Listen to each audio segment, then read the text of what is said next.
नमस्कार। ये चैप्टर है वित्तीय व्यवस्था। वित्तीय व्यवस्था में देखते हैं सबसे पहले फाइनेंशियल सिस्टम। वित्तीय व्यवस्था। वित्त क्या होता है? फाइनेंस। मुद्रा के उपयोग के अधिकार को वित्त कहते हैं। वित्त के लेन-देन का आधार ब्याज अथवा लाभांश होता है। वित्तीय व्यवस्था।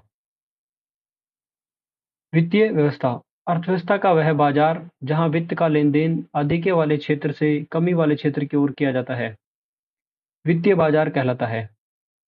इस प्रक्रिया को सुचारू रूप से बनाए रखने के लिए वित्तीय संस्था, वित्तीय सेवाएं, वित्तीय उपकरण आदि का प्रयोग किया जाता है। अब यहाँ डायग्राम दिया गया है, इसमें है वित्तीय संस्था जैसे कि बैंक आदि के वाला क्षेत्र है और ग्राहक जैसे अभाव वाला क्षेत्र है। बैंक जो है वित्तीय सेवाएं उपलब्ध कराता है यानी कि ऋण उपलब्ध कराता है और ग्राहक से मूलधन प्लस ब्याज लेता है। और वित्तीय उपकरण होता है कैश। वित्तीय बाजार का महत्व। पहला है संसाधनों की गतिशीलता में सहायक होता है। दूसरा, बचत प्रवृत्ति को प्रोत्साहन देता है। तीसरा, बचत को निवेश में परिवर्तित करने में उपयोगी है। और चौथा, आर्थिक समृद्धि दर को प्रोत्साहन देता है। आगे है वित्तीय बाजार। दो प्रकार का है, पहला है मुद्रा बाजार और दूसरा है पूंजी बाजार। मुद्रा बाजार में वित्त का लेन-देन अल्पकालिक अवधि के लिए तरलता आवश्यकताओं को पूरा करने के लिए किया जाता है, यानी कि 1 वर्ष या कम अवधि के लिए, उदाहरण के लिए बैंकिंग। पूंजी बाजार वित्त का लेन-देन दीर्घकालिक अवधि के लिए किया जाता है, उदाहरण शेयर बाजार। अब बात करते हैं भारतीय मुद्रा बाजार, संगठित और असंगठित। संगठित में है इस बाजार में वित्त का लेन-देन एक निश्चित नियमावली के तहत किया जाता है, उदाहरण भारतीय बैंकिंग व्यवस्था। असंगठित में है इस बाजार में नियमों का अभाव होता है, अर्थात यह प्रणाली मौखिक विश्वास पर कार्य करती है, उदाहरण सेठ और साहूकार। तरलता यानी कि लिक्विडिटी, किसी परिसंपत्ति को न्यूनतम समय एवं न्यूनतम हानि से नकदी में परिवर्तित करने की प्रक्रिया तरलता कहलाती है। उदाहरण, गोल्ड की तरलता प्रॉपर्टी से अधिक होती है। एसेट्स, कोई भी ऐसी वस्तु या दस्तावेज जिससे आय सर्जित होती है, उसे एसेट्स कहते हैं, यानी कि परिसंपत्ति। ये 3 प्रकार की होती है। पहली है भौतिक परिसंपत्ति, उदाहरण आभूषण और मकान। दूसरी है वित्तीय परिसंपत्ति, उदाहरण गोल्ड बॉन्ड। तीसरी है बौद्धिक परिसंपत्ति, उदाहरण है ज्ञान और कौशल। आरबीआई। आरबीआई की संरचना एवं कार्यप्रणाली आरबीआई अधिनियम 1934 में संचालित होती है तथा भारतीय बैंकिंग व्यवस्था का नियमन करने का अधिकार आरबीआई को बैंकिंग रेगुलेशन एक्ट 1949 से प्राप्त होता है। आरबीआई का संगठन। आरबीआई के अंतर्गत सभी प्रमुख निर्णय केंद्रीय निदेशक बोर्ड द्वारा लिए जाते हैं तथा इन निर्णयों को लागू करने के लिए स्थानीय बोर्ड की सहायता ली जाती है। केंद्रीय निदेशक बोर्ड में एक गवर्नर और अधिकतम 4 उप गवर्नर होते हैं। गवर्नर की नियुक्ति भारत सरकार द्वारा आरबीआई एक्ट 1934 के अनुसार की जाती है। भारत सरकार गवर्नर की पुनर्नियुक्ति भी कर सकती है। केंद्रीय बोर्ड के अंतर्गत अर्थव्यवस्था के विभिन्न क्षेत्रों का प्रतिनिधित्व करने के लिए 10 निदेशक नियुक्त किए जाते हैं। चारों स्थानीय बोर्ड के प्रतिनिधित्व के लिए 4 निदेशक केंद्रीय बोर्ड की मीटिंग में हिस्सा लेते हैं। सरकार द्वारा अपना पक्ष रखने के लिए 2 प्रतिनिधि केंद्रीय निदेशक बोर्ड में नियुक्त किए जाते हैं। केंद्रीय बोर्ड की 1 वर्ष में न्यूनतम 6 बैठकें तथा 1 तिमाही में कम से कम 1 बैठक होना अनिवार्य है। वर्तमान में आरबीआई के 4 स्थानीय बोर्ड हैं, जो क्षेत्रीय आर्थिक हितों को पूरा करने के लिए केंद्रीय निदेशक बोर्ड को सलाह देते हैं। केंद्रीय निदेशक बोर्ड। सरकारी निदेशक पूर्णकालिक, पहला इसमें गवर्नर है और दूसरा 4 उप गवर्नर हैं। गैर सरकारी निदेशकों में 4 स्थानीय बोर्डों के निदेशक हैं, विभिन्न क्षेत्रों के 10 निदेशक हैं और 2 सरकारी अधिकारी हैं। आरबीआई के कार्य, इसमें पहला है केंद्रीय बैंक के रूप में और दूसरा है विकासात्मक कार्य। केंद्रीय बैंक के रूप में पहला कार्य है बैंकिंग प्रणाली का नियमन करना, बैंकिंग नियमन अधिनियम 1949 से। कागजी मुद्रा का निर्गमन करना, न्यूनतम रिजर्व प्रणाली 200 करोड़ से। नए बैंकों को लाइसेंस देना। मौद्रिक नीति की समीक्षा करना। विदेशी विनिमय बाजार का नियमन करना। अंतर्राष्ट्रीय स्तर पर आर्थिक संस्थाओं में भारतीय अर्थव्यवस्था का प्रतिनिधित्व करना। बैंकों का बैंकर अर्थात अंतिम उधारदाता और सरकार का बैंकर अर्थात केंद्र एवं राज्य सरकार दोनों का बैंकर।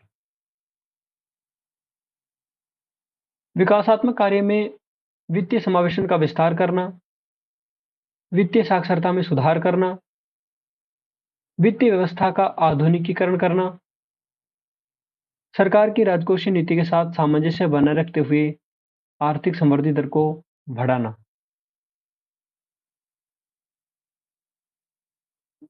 मौद्रिक नीति। मौद्रिक नीति का अभिप्राय केंद्रीय बैंक की उस नीति से है जिसके द्वारा अर्थव्यवस्था में मुद्रा के प्रवाह को नियंत्रित किया जाता है। यह नीति तरलता समायोजन में सहायक होती है।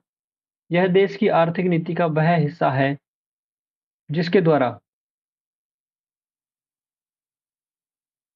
ब्याज दर, मुद्रापूर्ति एवं मुद्रास्फीति दर पर नियंत्रण रखते हुए आर्थिक समृद्धि को प्रोत्साहित किया जाता है। मौद्रिक नीति सरकार की राजकोषीय नीति के साथ तालमेल बनाए रखते हुए आर्थिक विकास को बढ़ावा देती है। मौद्रिक नीति के उद्देश्य: पहला, मुद्रा की तरलता को नियंत्रित करना। दूसरा,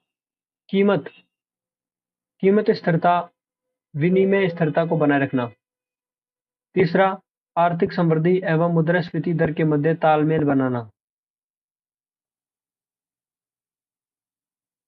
मौद्रिक नीति।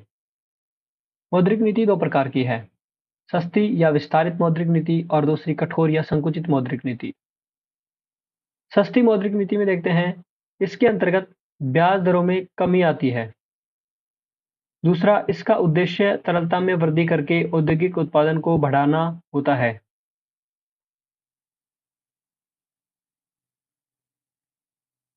तीसरा, इस नीति के द्वारा आर्थिक मंदी को दूर करने में सहायता मिलती है। अगला है कठोर या संकुचित मौद्रिक नीति। इसके अंतर्गत केंद्रीय बैंक द्वारा ब्याज दरों में वृद्धि की जाती है। इसका उद्देश्य तरलता पर नियंत्रण करके मुद्रास्फीति दर को नियंत्रित करना होता है। यह नीति आर्थिक समृद्धि को विपरीत रूप से प्रभावित कर सकती है। मौद्रिक नीति सस्ती है तो ब्याज दर कम होगी, तरलता बढ़ जाएगी और इसका परिणाम होगा कि ग्रोथ यानी कि समृद्धि में वृद्धि होगी, बढ़ जाएगी, ग्रोथ बढ़ जाएगी।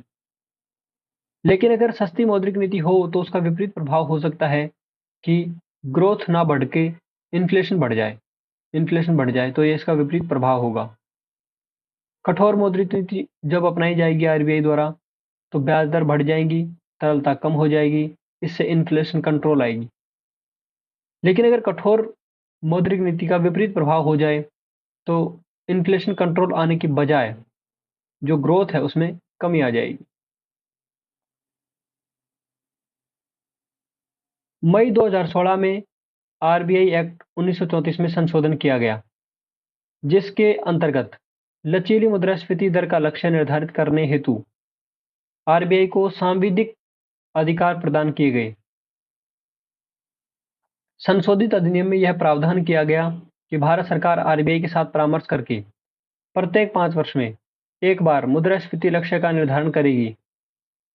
वर्तमान में मार्च 2026 तक मुद्रास्फीति दर का लक्ष्य 4+-2 सीपीआई आधारित तय किया गया है।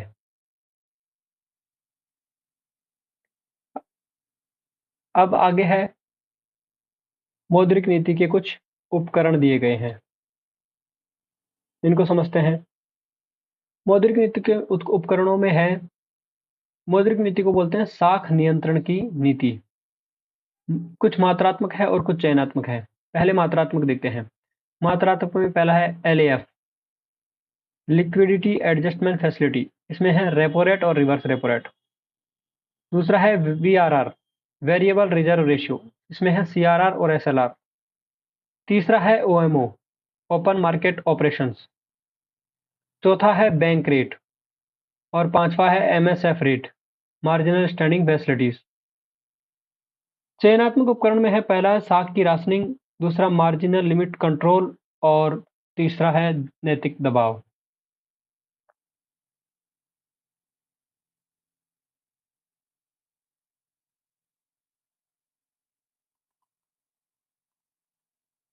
आगे इसमें है मात्रात्मक उपकरण देखते हैं।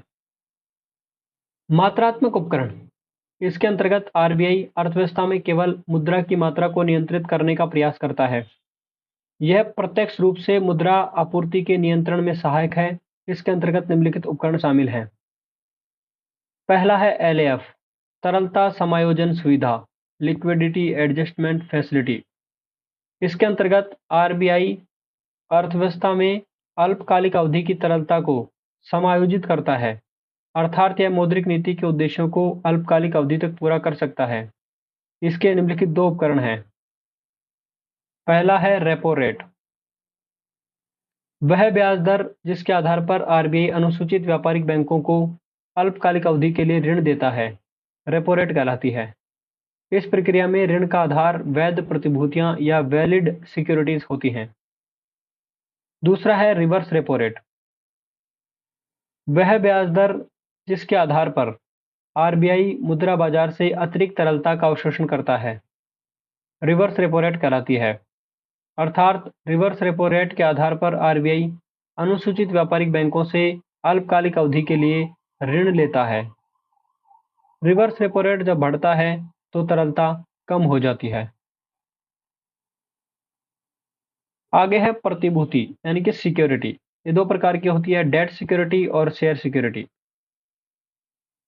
वे सभी दस्तावेज या वस्तुएं जिनके द्वारा बाजार से पूंजी एकत्रित की जाती है, प्रतिभूति कहलाती है। यदि ये प्रतिभूति सरकार द्वारा जारी की जाए तो इसे सरकारी प्रतिभूति कहते हैं। सरकारी प्रतिभूति निवेश का एक सुरक्षित विकल्प है। इस वीडियो लेक्चर में यहीं तक। आगे के लिए आगे आगे का लेक्चर देखिए। तब तक के लिए थैंक यू।